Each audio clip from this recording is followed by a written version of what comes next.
থাকেন আপনি।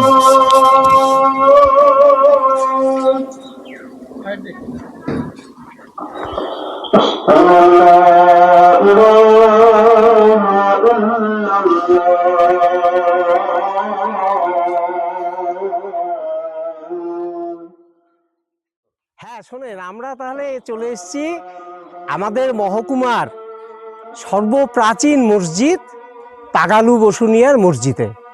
পাগালু বসুনিয়ার মসজিদটি অবস্থিত সোনারচালুন গ্রামে, খলিশামারি গ্রাম পঞ্চায়েতের অন্তর্গত। এর প্রাচীন ইতিহাস সম্পর্কে জানলে আমাদের অত্যাশ্চর্য হতে হয়। কেন হতে হয়? কারণ আমরা জানি যে কোচবিহার রাজ্যে মুসলিম ধর্মে ইসলাম ধর্মের প্রসার এবং প্রভাব কবে থেকে শুরু হয়েছিল আমরা সেটা জানি, ইতিহাসে আমরা জানি। এবং সেই সুদূর অতীত থেকে, মানে 1100-1200 সাল থেকেই সুদূর পারস্য থেকে, অন্যান্য মধ্যপ্রাচ্য থেকে কিন্তু পীর বাবারা, তারা মানে ধর্ম প্রচারকরা বারবার সময়ে এখানে এসছেন, ইসলাম ধর্মের প্রবর্তন করেছেন। তেমনই একটি প্রাচীন নিদর্শন আমাদের এই পাগালু বসুনিয়ার মসজিদ।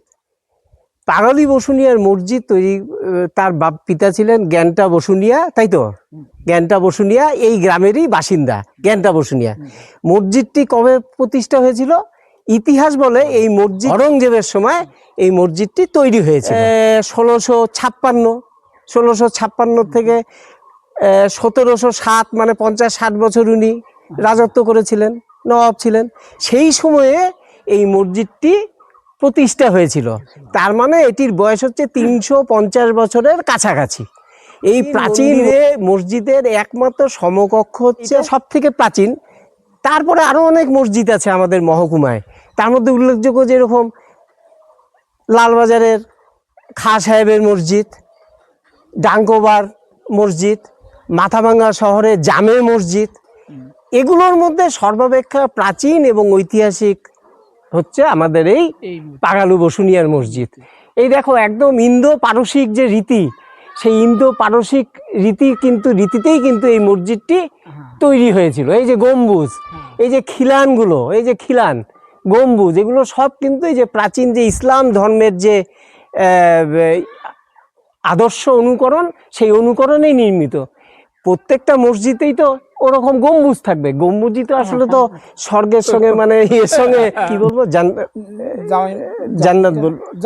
জান্নাত বলবো আপনার, ওই জান্নাতের সঙ্গে যোগাযোগ ওই যে গম্বুজের মাধ্যমে। এর জন্য সব মসজিদে গম্বুজটা হচ্ছে বাধ্যতামূলক। তারপরে এই খিলানগুলো দেখেন। আচ্ছা, গম্বুজের ভেতরে তো ছিল, কারুকার্য করা ছিল না? এমনি প্লেন ছিল? অনেক মসজিদে আছে যে কারুকার্য থাকে, এখানে প্লেন আছে। তা আমি একজনকে পেয়েছি মসজিদের পাশেই বাড়ি। উনি দেখলাম যে উনি ধার্মিক মানুষ, তিনি হচ্ছে এখানে দেখলাম নামাজের জন্য আসেন, পড়েছেন। আপনার নামটা বলবেন একটু? আমিনুর মিয়া। আপনার বাড়ি? বাড়ি আমাদের এই সোনারচলুন। আচ্ছা, এই যে জায়গাটা, এই গ্রামটার নাম? এটা সোনারচলুন জায়গাটার নাম। আচ্ছা, তো আপনার থেকে জানতে চাইবো, আপনার বয়স কত এখন? আমার বয়স বর্তমান এই 60-এর একটু বেশি হবে আর কি। আপনি বললেন যে আপনার বয়স হচ্ছে 60-এর কোটাতে। হ্যাঁ, তার মানে আপনার দীর্ঘদিনের অভিজ্ঞতা এবং শৈশবে আপনি অনেক এর যে প্রাচীনত্ব, ইতিহাস, সেগুলো জেনেছেন আপনি।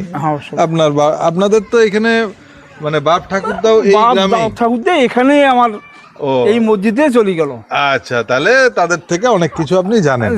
তো প্রথমেই আমি জানতে চাইবো যে মসজিদ তো হচ্ছে মুসলিমদের ধর্ম কেন্দ্র, তো এখানে পাগালু বসুনিয়া একজন হিন্দু লোক, তো তার নাম কি করে আসলো? না, পাগলাই বসুনিয়া। পাগলাই বসুনিয়া, তো তার নাম কি করে আসলো মসজিদের সাথে? তখন ওটা তো মানে সেই তার বাপ দাদা এইভাবে একটা নাম রাখছি একটা, মানে তারা কি এখানে জমি দান করছিল বা কিছু? জমি, এই জমিটা উনি দান করছে আর কি। জ্ঞানটা বসুনিয়ার ছেলে পাগল এই বসুনিয়া নাম ছিল। এই ভাড়া এখানে ছিল, ভাড়া করে মসজিদ করছি। মানে ইটলাও এটাই বানাইছে? পাশে। আচ্ছা আচ্ছা, 350 বছর আগে। আচ্ছা, তাহলে বললা যে 1556 56 মধ্যে থেকে আরে 1656 থেকে 1707-এর মধ্যে মসজিদটা নির্মাণ হয়েছিল। আচ্ছা, তার মানে যখন এই এই 350 বছরের আশেপাশে। প্রাণনারায়ণের কথা উল্লেখ করলাম, সেই সময়টা তাহলে ইতিহাসের সঙ্গে চলে আসছে প্রাসঙ্গিক ভাবে। মানে যেই সময় ঔরঙ্গজেবের যে সেনাপতি মির্জুমলা খান আচ্ছা, যখন এই রাস্তা দিয়ে, আমি ইতিহাসে একটা পাইছিলাম যে এই মসজিদের রক্ষণাবেক্ষণ, খরচ চালানো এবং মসজিদ নির্মাণের জন্য 15 বিঘা জমি ছিল। কতটুকু ছিল আগে সরকারকে জানা ছিল আমাদের? মানে সেই এই জমিগুলো মুহূর্তে কি কত হলো আছে? তাহলে? এগুলো বিক্রি করে দিয়েছিল। মানে মসজিদ কমিটি বিক্রি করছে। এই মুহূর্তে এই জমি মেলা কতটুকু ছিল। আছে? জমি মেলা ছিল। বর্তমান কতটুকু আছে এইটাই আর কি। বর্তমানে যে এই যেটা এরিয়া এটাই ঠিক আছে। মানে ভারত আপনি এর প্রাচীন ইতিহাস সম্বন্ধে যদি আপনার কিছু বলার থাকে বলতে পারেন আপনি। না, যে আপনি এই- বাপ দাদার থেকে কিছু শুনছিলেন, কিছু হয়েছিল।